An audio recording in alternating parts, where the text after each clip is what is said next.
And I am completely reformed now. I think in becoming a therapist, it really helped me see that I didn't like being around humans because I was afraid of them. I didn't really understand them. And now I think I understand them very well, which is that we are all on a journey and we all feel like we're not good enough and we all want for more. It's just like we're having the same experience, but we're not talking about it. Welcome to Vet Life Reimagined. If you want the life and career that you dream of, you need more than lofty goals. Talking with our guest today made me think about the quote by James Clear, the author of the popular book Atomic Habits. He says, "You do not rise to the level of your goals, you fall to the level of your systems." Whether on an individual level or within a massive hospital system, our goals are successfully achieved when we can set up systems that support the change in actions and behaviors. Crystal Stokes helps establish the right systems to achieve those goals for veterinary professionals. How did Crystal get there? Well, Crystal's journey into veterinary medicine was met with some huge personal challenges that turned her world upside down, but led to vital discoveries that she now can help others in vet med discover for themselves. She is able to combine her data and systems thinking with understanding human behavior and human emotions. But getting to that emotional side was not easy for her. So let's get to the conversation with Crystal Stokes. When did you know you were interested in working with animals?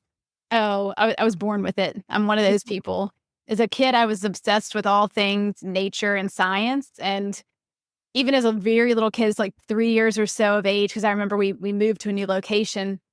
I remember being on the carpet and playing with a cricket and accidentally popped his little head off and being just mortified that I'd killed this cricket to the point where my dad got a matchbox and we wrapped him in tissue and had a little burial for this cricket. So I had that level of empathy and that interest in death and what kept things alive. And I was very attracted to the vet med industry my whole childhood.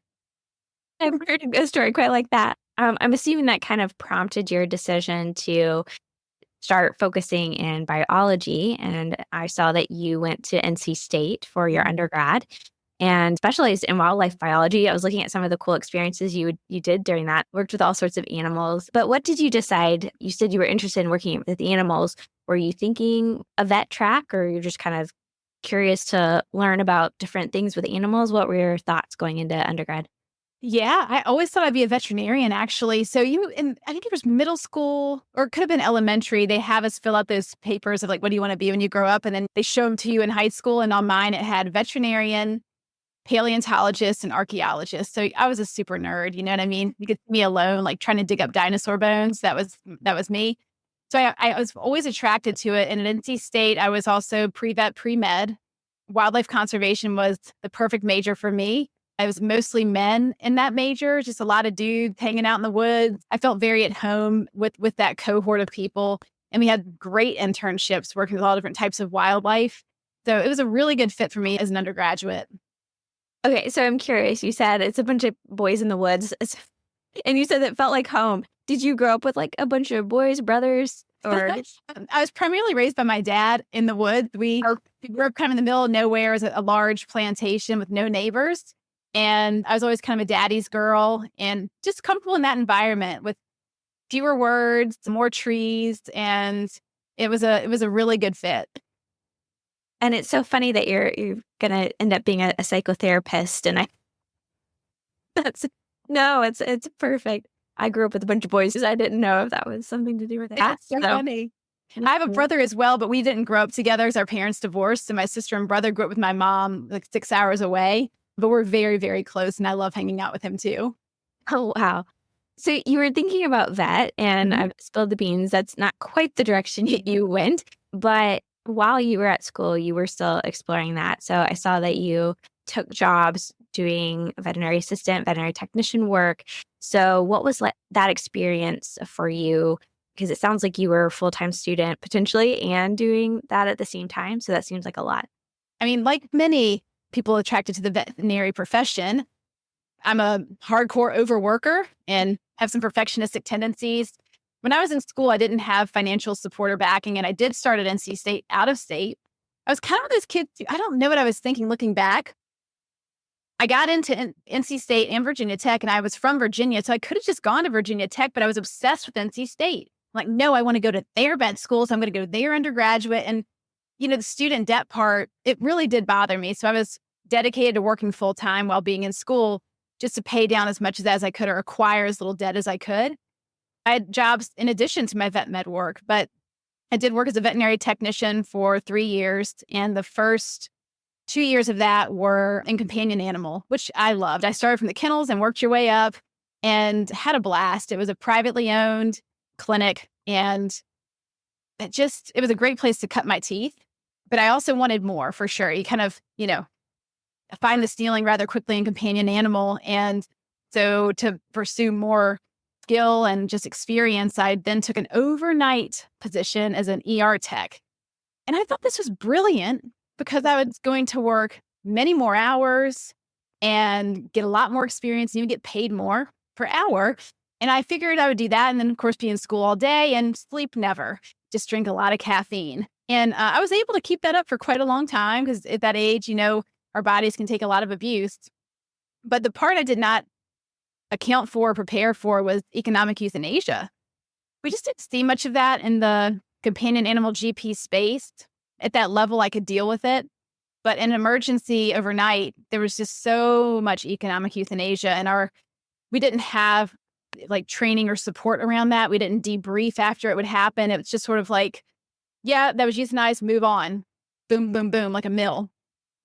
And at that age, I was also not good at asking for support. I didn't ever think to tell anybody what I was thinking, that this is wrecking my soul. Like I couldn't figure out how to be in that space and do that work while still upholding my ethical beliefs of trying to save animals.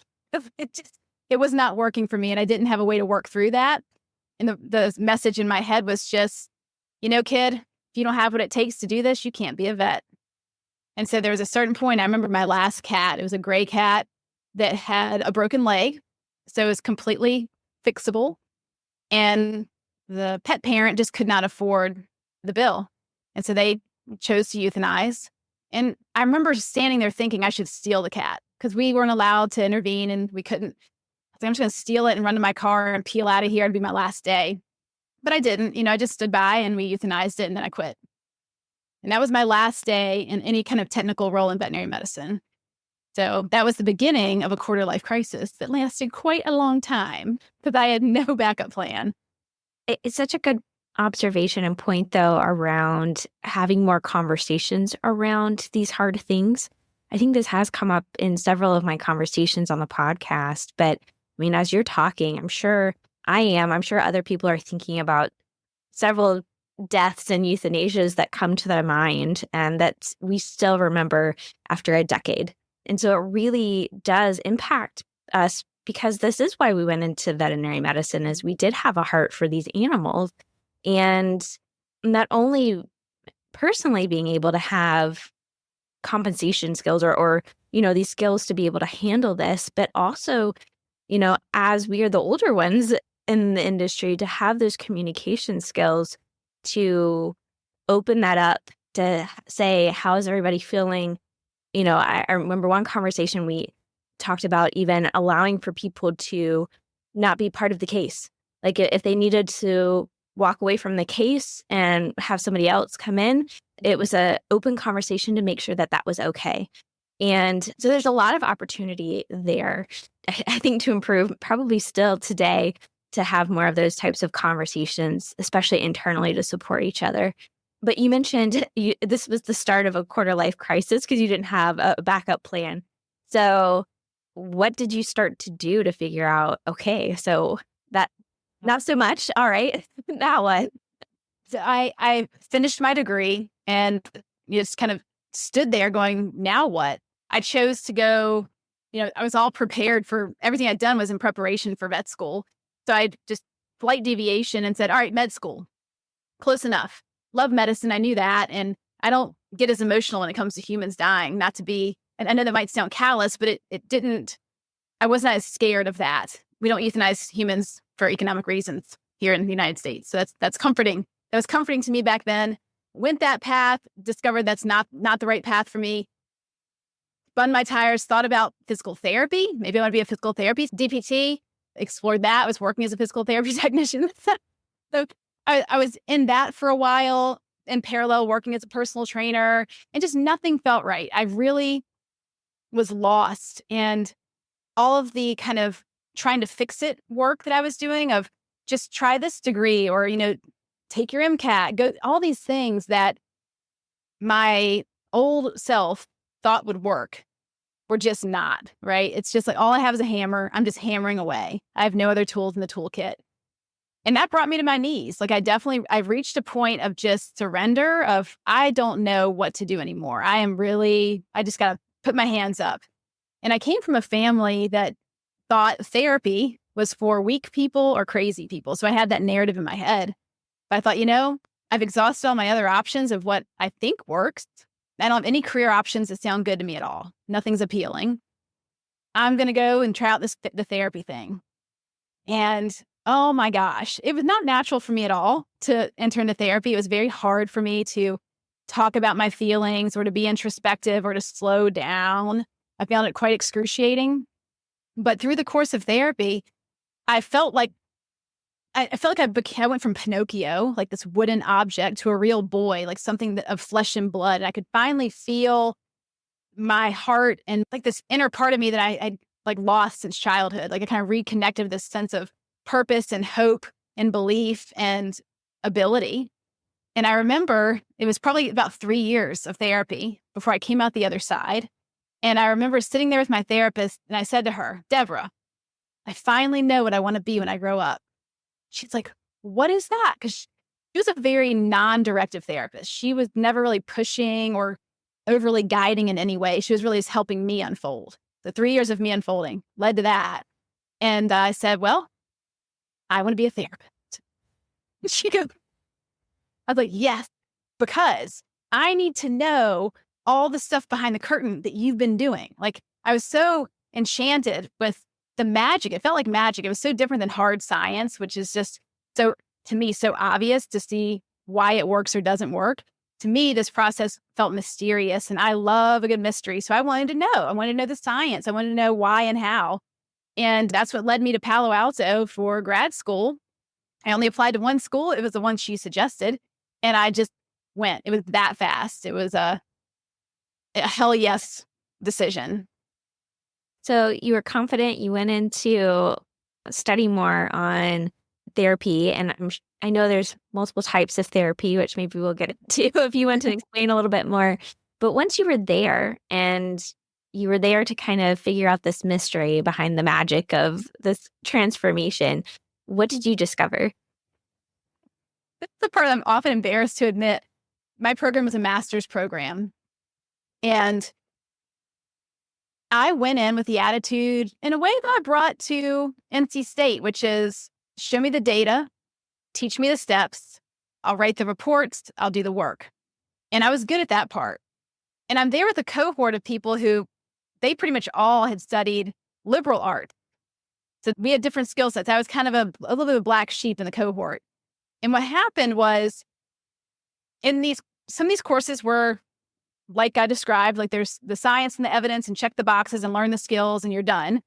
But there were many other courses that were experiential, like creative expression. And I completely rebelled. My first year and a half, it was a 3-year program. I just couldn't get my head around participating. They want you to like in class experience and feel and have emotions. And I was like, God damn it. No. I was like, this is bullshit. I just want to know the theory. I don't want to do creative expression. This is a waste of my time. I was pissed. I was so angry. And they would just stand back and be like, oh, Crystal, you're going to have to do it because we were going to be asking your clients to do it. And I was like, oh, I was just rebelling because I didn't want to let go. I think there's something about control and letting go and being seen in front of a whole group. Like what might come out if I actually participated in this experience was scary to me and very humbling. But after a year and a half, as the teachers joked, they broke the horse that is Crystal, and I finally surrendered into the process. And it was wonderful to really just join the fellow liberal arts people in the feeling side of experience. So there's a one thing to get the theory and get the data, and there's another thing to feel it and to drop in. And I think that's the skill that I really needed. And it changed me as a human. Like from a DNA perspective, I felt different, even more so, like a whole nother level. in learning those practices. And so I came out with a real different view on the world and how I wanted to engage with people that would be clients, as well as just with my life in general. It was massively transformative. I got way more than I paid for that tuition bill. Well, and I can't help but think that a lot of people in veterinary medicine are probably very similar in the way that they think to Original Crystal, right? And you still work with veterinary professionals today on these things. So I'm very curious, is that accurate? Do a lot of people in veterinary medicine come at things like this of I'm a problem solver, I'm science-based, let's just fix it and go home? Um, Okay. and what do you have to kind of work through with others? Like, it's one thing, I'm sure, like, it may be the hardest part, maybe working on yourself, but then to have to help other people through this, what are some of the things that you see in the veterinary profession? Oh, yeah, absolutely. So I think one of the reasons I love working the veterinary profession so much is that I 100% get it. Like, I'm still the OG. I still feel all the same things. That thought process is still the strongest groove neuro pathway in my brain. So when I sit with veterinary professionals, I really appreciate that about them. I think that skill set is so amazing. Like, veterinarians, I've worked across all spectrums of industry outside of veterinary medicine as well. I came back to veterinary medicine. Now it's my home. It's where I spend all of my time. All the work I do is vet med.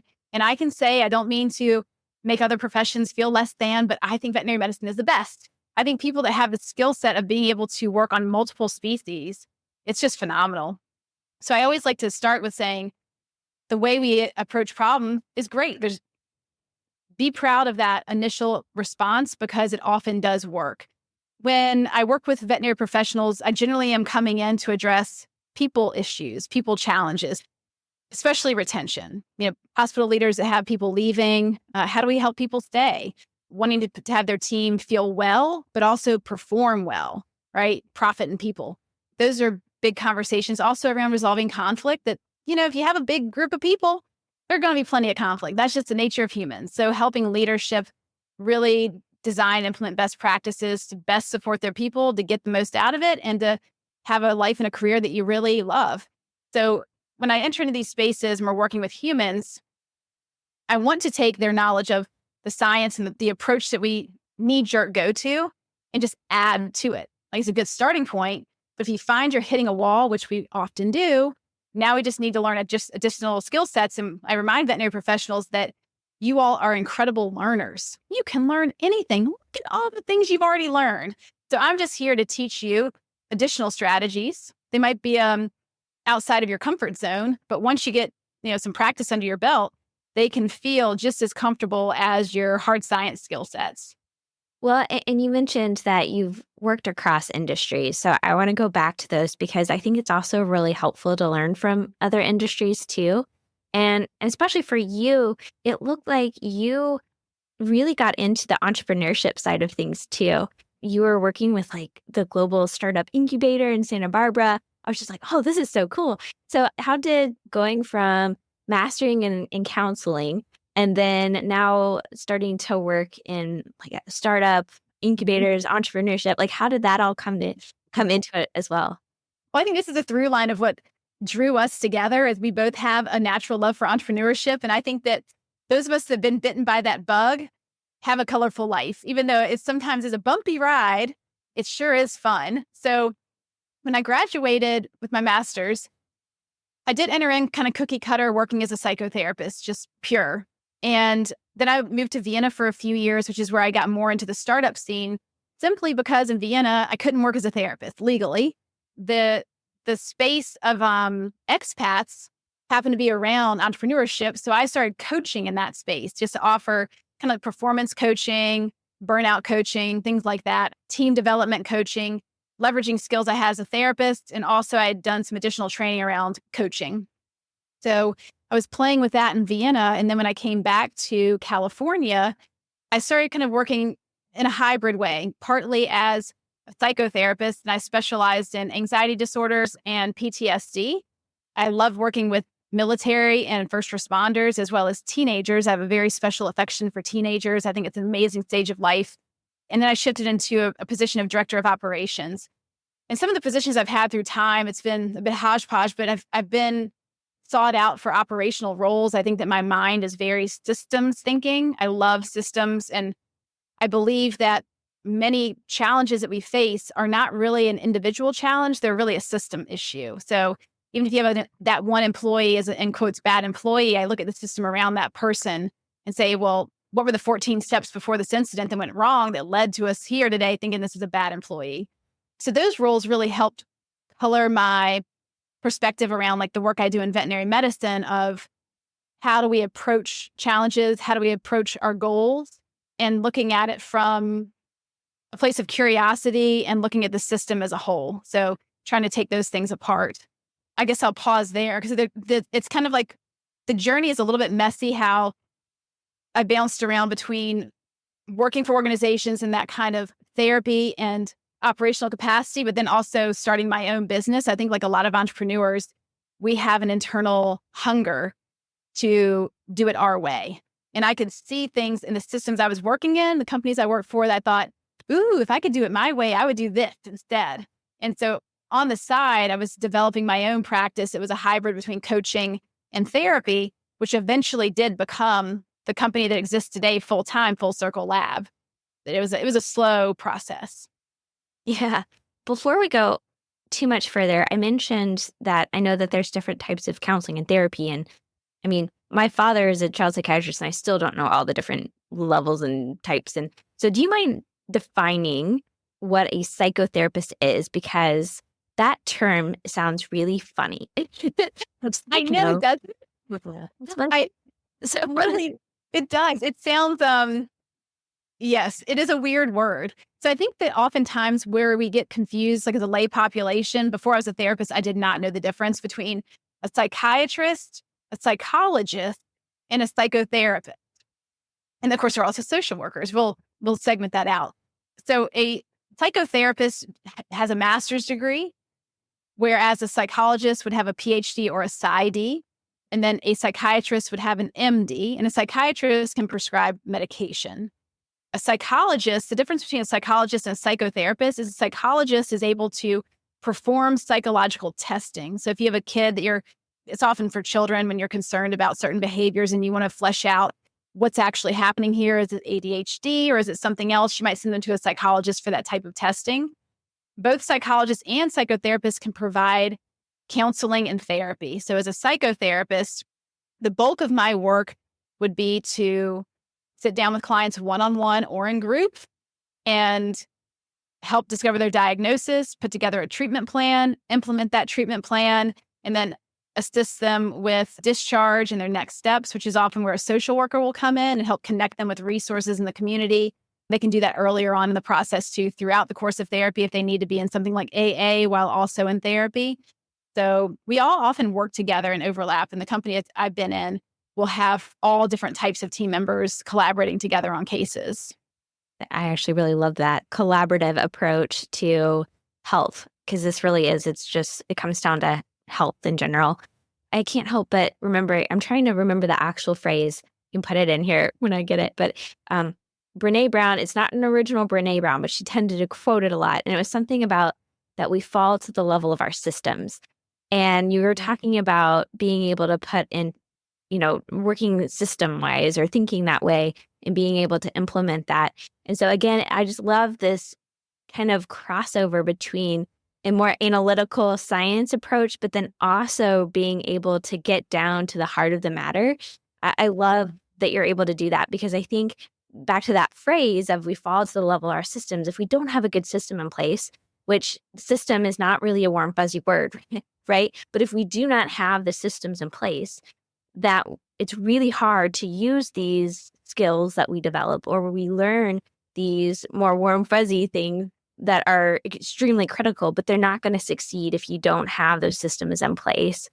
And I don't know if we think about that so much. I think, we're sent off to conferences to learn things and rapid fire 50-minute talks, and then we go home and what do we implement? Maybe a couple of facts that we wrote down, and maybe change a drug or something. But, really, we don't come back to a great system necessarily to implement these things that we learn. So what are some, if you have examples or How does that work? How do we bring in the understanding ourselves, understanding culture, and communicating better? How do we put all of that into a system where it can be successful? Oh, I love this question so much. If I had glasses, I'd put them on right now so I could be extra nerdy with you. I'll describe the system I often use when I enter into a practice, because I think this helps pull back the veil like I wanted to do with my therapist. So, first of all, I'll say that when companies ask me to come in, I have found, I'd say 99.99% of the time. So it's leadership that contacts me, the owners, or it could be people in a C-suite level and then around the regional level as well. They have so much heart and they want so badly for their company to be successful and for their people to be happy, first and foremost. And they come to me saying, things are not going well in a variety of ways, and we just need to figure this out. We're kind of in over our head. I fit a part of the pie chart that's often missing in a team like that, where they have so much skill and talent on that team, but there's this one thing, it's like right here, the center of the forehead that you can't see, and they want to figure it out. So what I do is I enter in typical old crystal style data. I want to see your data. So we look at retention data over the years. If they have survey data, some companies do surveys naturally.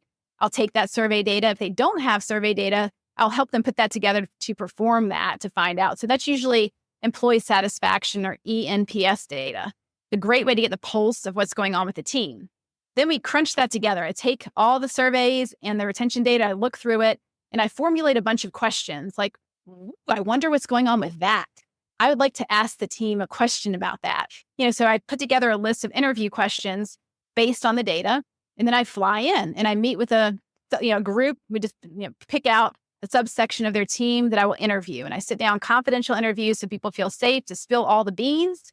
And in these interviews I'm not just there to hear complaints. I am there to elicit solutions. I want to know, if I was sitting with you, Megan, and you were talking about a challenge you're having in your company, I'd say, awesome, thank you for identifying that. If I gave you the magic wand of all the power and you could create the solutions, tell me what you would create. How would it work? How would we build it? I want to elicit your buy-in and being a part of that change. Already, I want your gears to be turning. I then condense all that into a massive report that I then try to make as small as possible. I try to bottom line it, and I bring that back to leadership. And then we discuss what initiatives need to be created. I'll list my suggested initiatives in that report.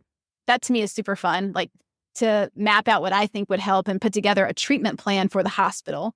But sitting down with leadership to see resource-wise, timeline-wise, budget-wise, human capital-wise, what can we actually do? And we want to start off with whatever system-wide change. I always look for the linchpin. If we could do one that would have a ripple effect throughout the organization that might make the other ones easier down the road, what would that be? And based on those reports and interviews and surveys, we can usually identify what that is, the biggest pain point within the company.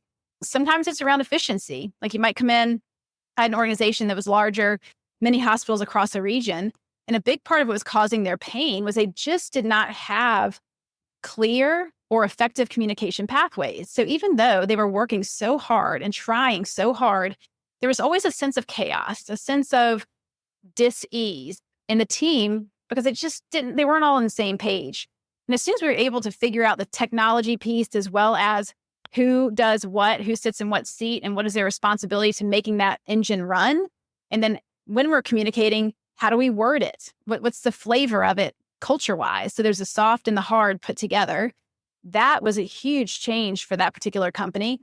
Other companies, it might be something that falls more on the softer skill side that's cultural, where people say, we just don't feel safe here. There's something about how we communicate with leadership or how we communicate on the floor, that there's a sense of tribalism or a sense of some kind of toxicity that word is often used around like a buzzword.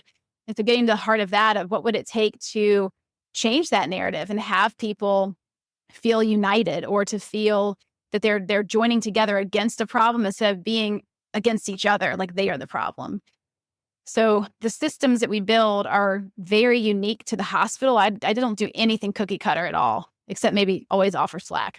I love Slack. So when teams don't have a good communication system, that's probably one of the things that I will often recommend as a go-to to fill the gap.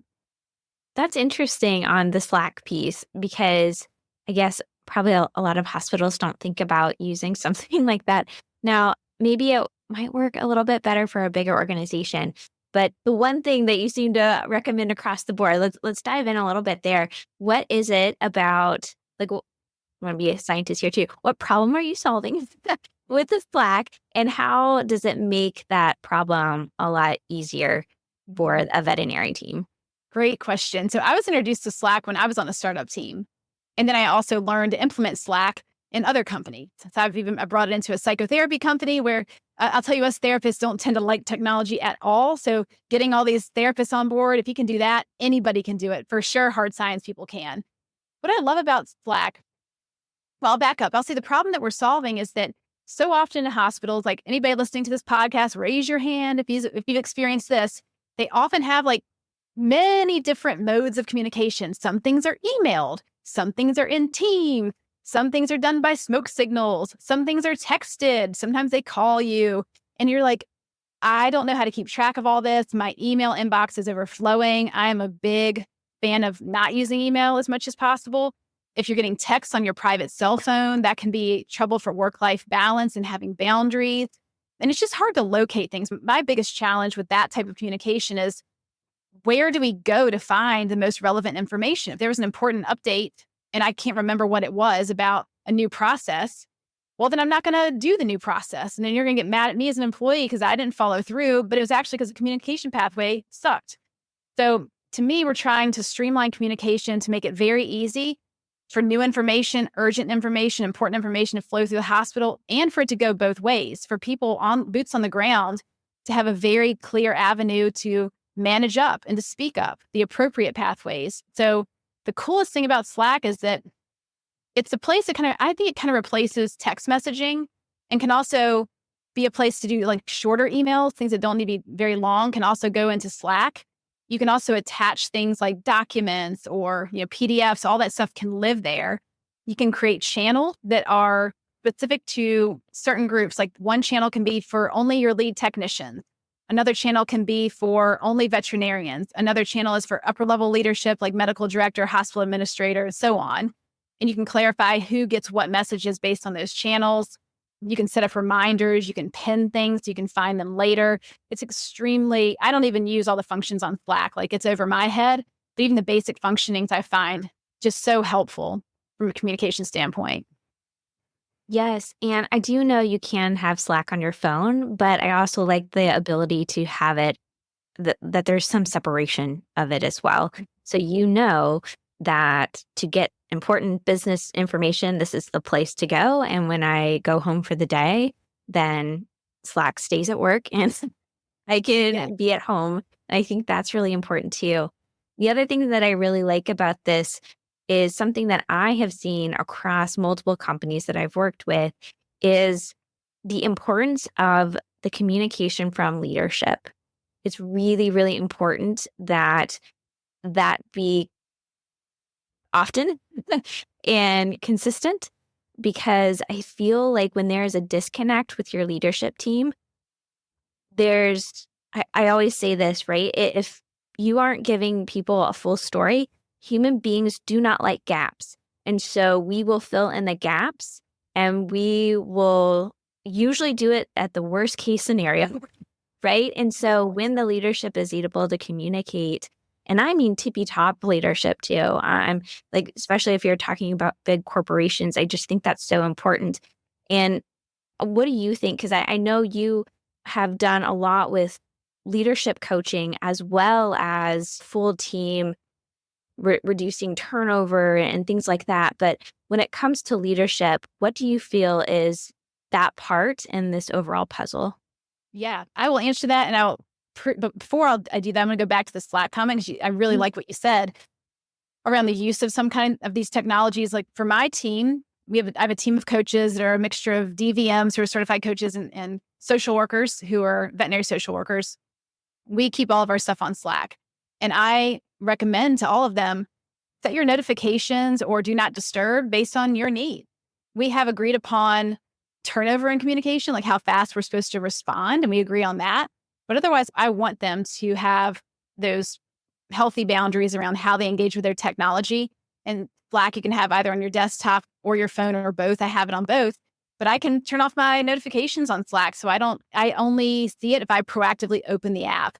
And that's really nice. I think it's important to have a good boundary with our technology, especially in this day and age of overwhelm. And then your comment on leadership, I just want to say, hell yeah. It is so important because you're right. Humans have a negativity bias. Even me, I would say, I wish I didn't have it. I thought once I learned about the negativity bias, I could overcome it. But it's just how we're wired. When we don't have information or when we're scanning our environment, we'll tend to notice what's wrong, or we'll tend to make up things that in order to protect ourselves. That's really about protection and identifying danger and being ready for it. So leadership the way I like to describe it when I'm talking to leadership is you need to control the optics and the narrative of what's happening in your practice. So tell the story. Like, your communication is a continuous reminder of the mission and the purpose and the values of your organization.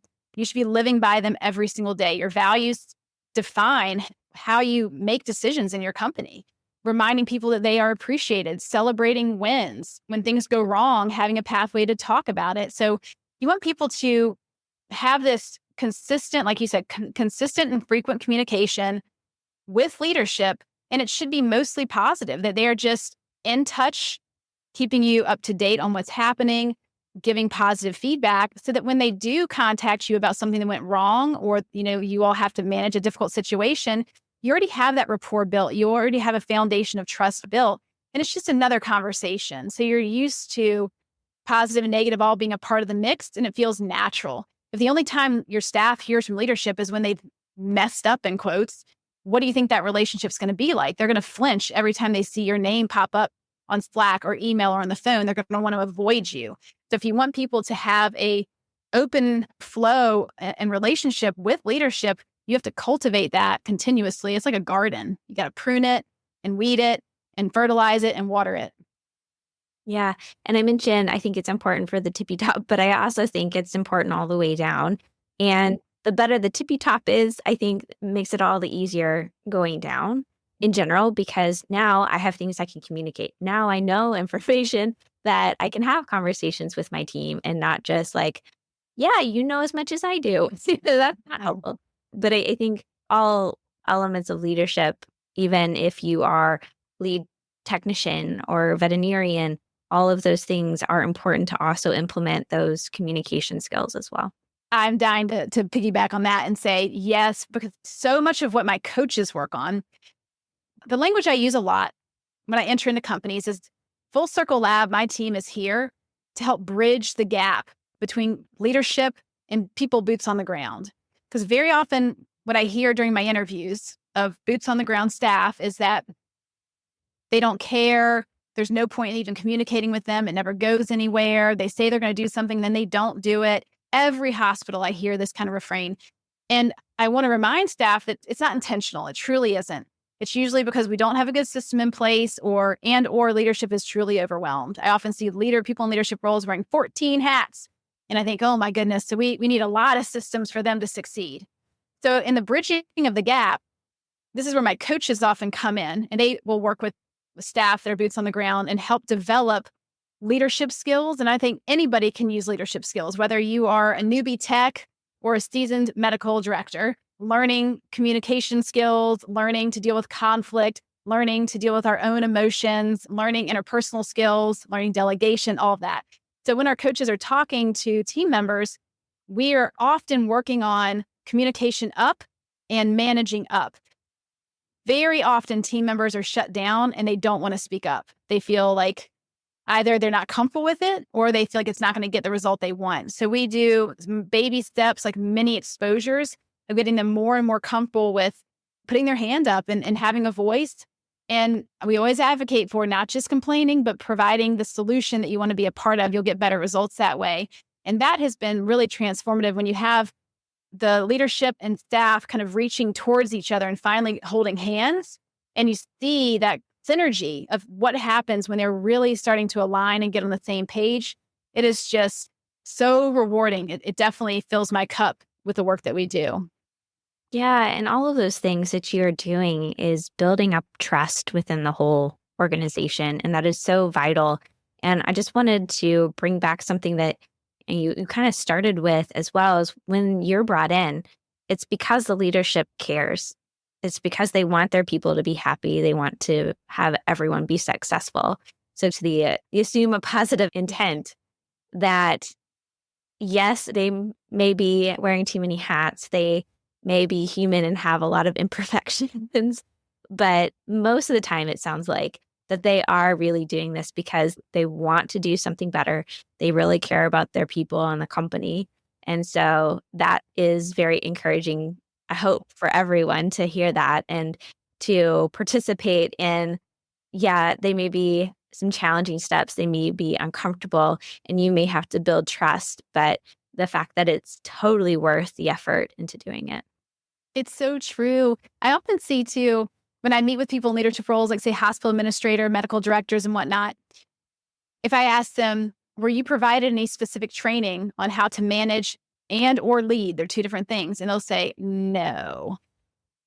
Super common. And it's not unique to veterinary medicine. There's the Peter principle, which refers to the situation where we are promoted to our level of incompetence. So if you're a very competent veterinarian, then you get promoted to a medical director and it's like, oh, now I'm out of my comfort zone. There are things I'm supposed to do, like compliance. What do I need to do for the compliance? What is that? I'm supposed to now manage certain situations with my team. I was their peer and now I'm not.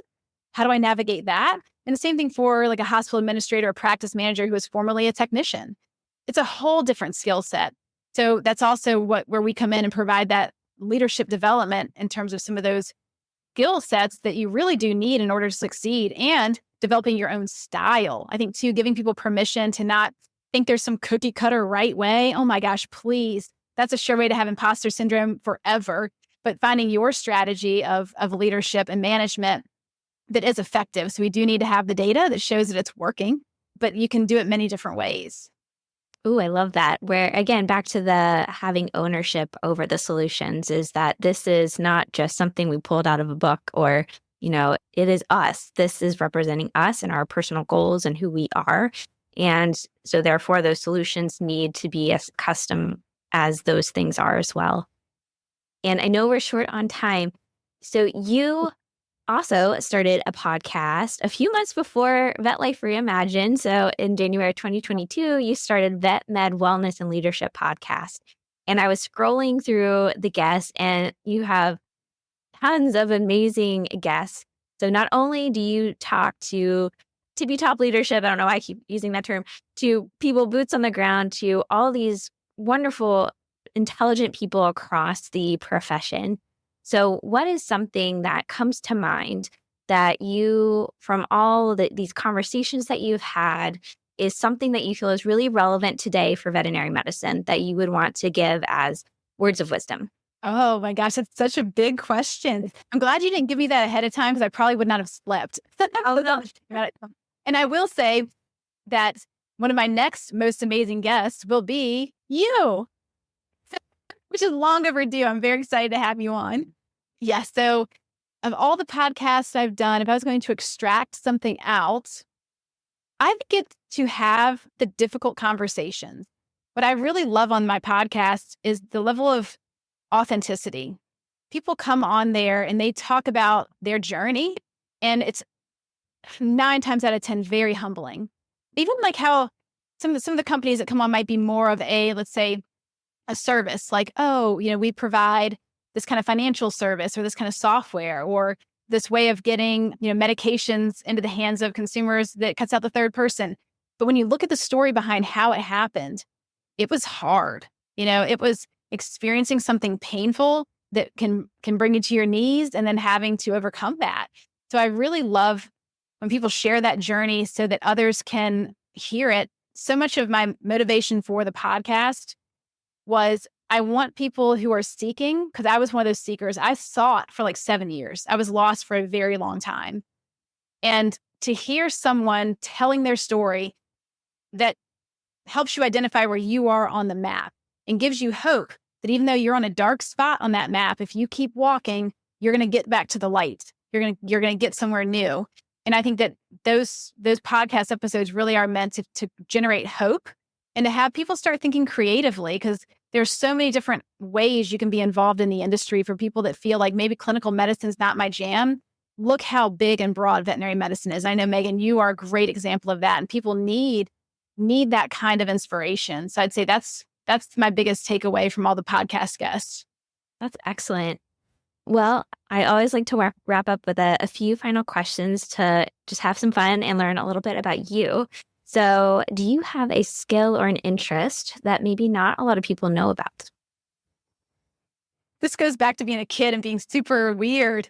Oh, it's almost embarrassing. Like, I feel like I get flushed admitting this, but as a kid, I loved building all kinds of like terrariums and aquariums. And I eventually moved, like my favorite project was making outdoor enclosures that were not enclosed. And I remember with my father, I told him I was going to, create this environment with no fences and put in toads and turtles. And my gauge of how good the environment was how long they stayed.